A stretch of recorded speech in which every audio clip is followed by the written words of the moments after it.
السلام عليكم ورحمة الله وبركاته. إن الله وملائكته يصلون على النبي يا أيها الذين آمنوا صلوا عليه وسلموا تسليما. اللهم صل وسلم وبارك عليك يا حبيبي يا رسول الله. أهلا بيكم حبايبي ومتابعين الحلوين. هنعمل النهاردة مع بعض أجمل صينية دبابيس، حاجة كده اللهم بارك. الشكل بيتكلم عن نفسه من غير ما نتكلم، هي الصينية وجمالها بتتكلم عن نفسها، حاجة كده في منتهى الجمال. كمان بالصوص اللي بيبقى تحت الفراخ عملنا بيه اجمل شوربة لسان عصفور زي ما انتوا شايفين كده، حاجة كده في منتهى الجمال والحلاوة. تعالوا بينا يبقى نشوف تبلنا الدبابيس الجميلة ديت ازاي. اول حاجة كده معايا كيلو من الدبابيس، غسلته كويس كده ونضفته زي ما انتوا شايفين، ونقعته في مية وخل وملح وليمون علشان ما يبقاش فيه اي زفارة خالص لحد ما بقى نضيف معايا بالشكل اللي انتوا شايفينه ده. معايا بقى الخضار، معايا طماطمايه وبصلايه وجزرايه وفلفلايه، اخدتهم كده فرمتهم في الكبه كده زي ما انتوا شايفين، علشان انا عايزاها تبقى مفرومه كده، يعني ما تبقاش ناعمه قوي ولا اللي هي قطع كبيره قوي، تبقى مفرومه كده وسط زي ما انتوا شايفين كده. اللهم بارك، حاجه كده تفتح النفس. نزلنا بيها كده على الفراخ زي ما انتوا شايفين، وهنبدأ بقى نحط البهارات. معايا بقى البهارات، معايا كده حبهان، هنحط واحدتين كده من الحبهان، وكمان هنحط 7 بهارات وكركم، وهحط بهارات فراخ، وهحط فلفل اسود وملح. التتبيلة ديت بتخلي الدبابيس في طعمها في مكان تاني، حاجة كده عظمة زي ما بيقولوا، بجد بتخلي الطعم جميل قوي. انت اصلا بعد ما تجربي وصفة الفراخ ديت ما عدتيش هتعملي غيرها بإذن الله، من كتر جمالها وحلاوتها.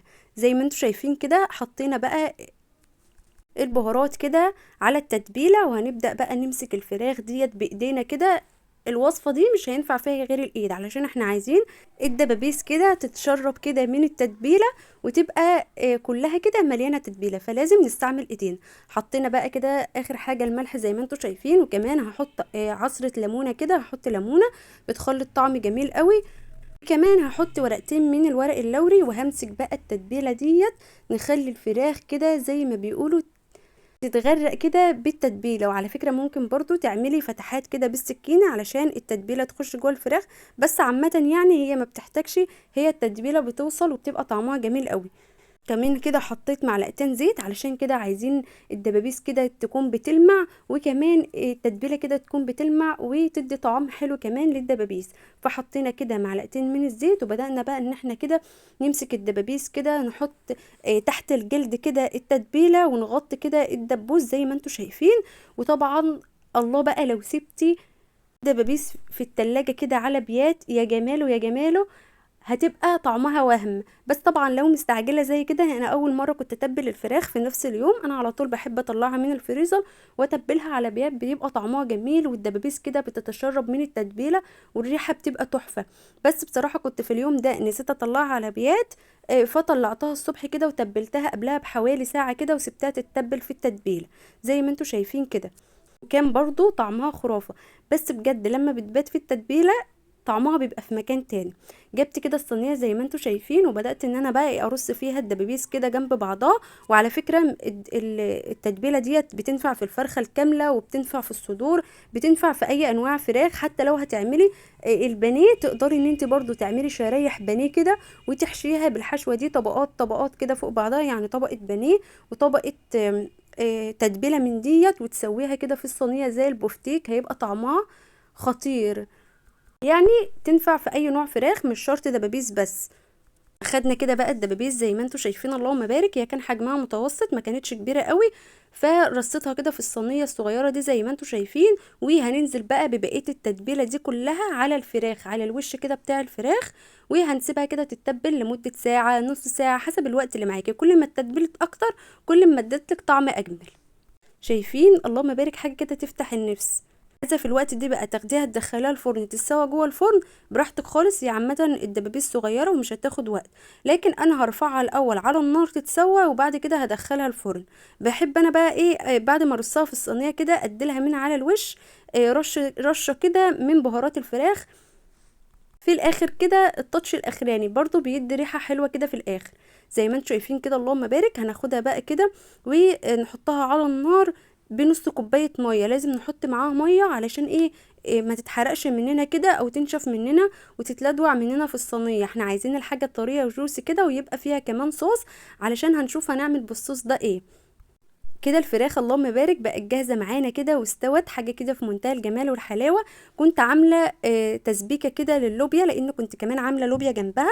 اخدت كده شويه من التسبيكه وبدات ان انا ايه؟ ادهن كده الفراخ من على الوش. طبعا لو انت ما عندكش تسبيكه في اليوم ده، مش شرط ان انت تعملي تسبيكه خالص علشان خاطر الفراخ. تقدري ان انت تاخدي الصوص من تحت من الصينيه من تحت كده، وتبداي ان انت تحطيه من فوق كده على الفراخ. هتساعد معاكي في التحمير بسرعة خالص. بس انا ايه؟ طالما الحاجة كانت متوفرة عندي حطيتها كده على الوش زي ما انتوا شايفين. بس طبعا مش دائما بحطه، لما بكونش عاملة تسبيكة ما بحطهاش، وبيبقى برضو طعمها تحفة. بدهنها بالصوص اللي بيبقى تحت في الصينية كده، وبيبقى طعمها جميل. دخلناها بقى الفرن كده تحت الشواية، اتحمرت وطلعت معانا بالجمال والحلاوة اللي انتوا شايفينها دي. حاجة كده في منتهى الجمال. هناخدها بقى كده نقدمها في الطبق، علشان هناخد الصوص بتاعها الجميل اللي تحت ده. الصوص ديت دائما انا باخده وبعمل منه رز بسمتي، بصراحة بيبقى طعمه تحفة. بس المرة دي بقى انا عاملة رز بشعرية ولوبيا، فانا بصراحة استغليت الصوص ده وهعمل بيه شوربة لسان عصفور. بجد بجد شوربة اللسان العصفور بالصوص بتاع صينية الفراخ ديت بيبقى طعمه خطير.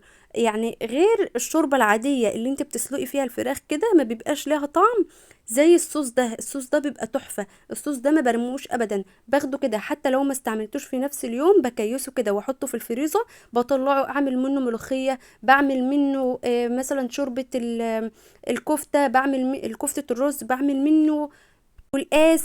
بسقي بيه ساعات المحشي. بصراحة بيبقى طعمه جميل، ما برموش ابدا ولا بستغنى عنه، ولازم اعمل بيه اكلة حلوة كده. والله بقى لو خدتيه كده وغليتيه وحطيتي معاه شوية كركم، وبعد ما يغلي كده نزلت بكوبايتين كده من الرز البسمتي، هيبقى معاكي اجمل رز. او بالرز الابيض المصري انا بحب اعمله قوي عشان بيبقى جوسي كده وطري، مش بيبقى ناشف زي الرز البسمتي، بيبقى تحفة. هيعجبكم قوي صراحة. على طول بعمل كده الدبابيس في الطبق كده، وبرضو حطيت عليه الصوص كده على الوش علشان خاطر برضو يبقى جوسي كده وطري وما ينشفش. حاجة كده في منتهى الجمال والحلاوة زي ما انتوا شايفين كده. اخدنا بقى الصوص اللي انتوا شايفينه ده، شايفين الجمال والحلاوة. هناخد معاه كوباية مية، يعني هحط في الصينية كده كوباية مية وهغليه على النار. واول ما يغلي هاخده اصفيه وهنعمل بيه شوربة اللسان العصفور. حطيته بقى يغلي كده على النار، وحمر اللسان العصفور على ما هو يكون غلى. زي ما انتم شايفين كده حطيت نص معلقه من السمنه ومعلقه زيت، ونزلت كده باللسان العصفور. واللسان العصفور من الحاجات الحساسه قوي اللي عايزاكي هي والشعريه كده، عايزاكي تفضلي واقفه جنبهم تقلبي فيهم عشان ما ياخدوش لون غامق. تكون النار هاديه عليهم كده وتفضلي تقلبي، علشان اما بيغمق قوي بيدي للشوربه مراره او ما بيبقاش طعمه حلو بصراحه. فاحنا عايزين لونه ذهبي ذهبي كده زي ما انتم شايفين كده. بفضل اقلب فيه ما بسيبش ايدي منه خالص لحد ما بياخد اللون الذهبي الجميل اللي انتم شايفينه ده. كده بقى لسان العصفور معايا جاهز. تعالوا بينا بقى نشوف شكل الشوربه كده بعد ما غلت واتصفت. حاجه كده في منتهى الجمال. هننزل بقى كده بيه على لسان العصفور على طول، وهياخد غلوه بالظبط. وهنطفي عليه. طبعا ملحته لان لما طفت الميه احتاجنا طبعا نملح الشوربه شويه. فزي ما انتم شايفين كده حاجه كده في منتهى الجمال، اللون تحفه والطعم خطير. اول بقى ما غلى غلوه كده طفيت عليه النار. ليه بقى؟ لان لسان العصفور طول ما انت سايباه على النار بيغلي هيتشرب الشوربه اللي انت شايفاها دي كلها، وهتضطر ان انت تقعدي كل شويه تزودي ميه. فبعمل ايه؟ خليه ياخد غلوة واحدة وبطفي عليه النار، وبعد شوية بينفش كده وبيبقى بالطريقة اللي انتوا شايفينها ديت. انا ما بخلوش يغلي خالص وينفش كده على النار، بياخد غلوة واحدة وبطفي عليه، وبيبقى معايا بعد 10 دقايق او ربع ساعة بالشكل الخطير اللي انتوا شايفينه ده. غير كده لما تسيبيه يغلي على النار كتير بتلاقيه اللسان العصفور اتشرب الشوربة كلها والشوربة قلت معاكي. كده الاكله اللهم بارك بقت جاهزه معانا زي ما انتم شايفين كده. لسان العصفور وكمان الدبابيس، وكنت عامله شويه لوبيا كده جنبهم ورز بشعريه، وكانت اكله لذيذه وجميله. انا والشفا على قلوبهم يا رب. طبعا لو جربت الوصفه ما تنسيش كده تقولي لي رايك في التعليقات، وما تنسيش المشاركه الحلوه بتاعتك علشان الفيديو يوصل لاكبر عدد من المتابعين، لان بجد بجد فرحانة قوي من التفاعل على القناة على اليوتيوب وكمان على الفيس. شكرا لأي حد بيكتب لي تعليق حلو او بيحطوا لي اللايك. وكده الفيديو بتاعنا النهارده يكون خلاص، استودعكم الله.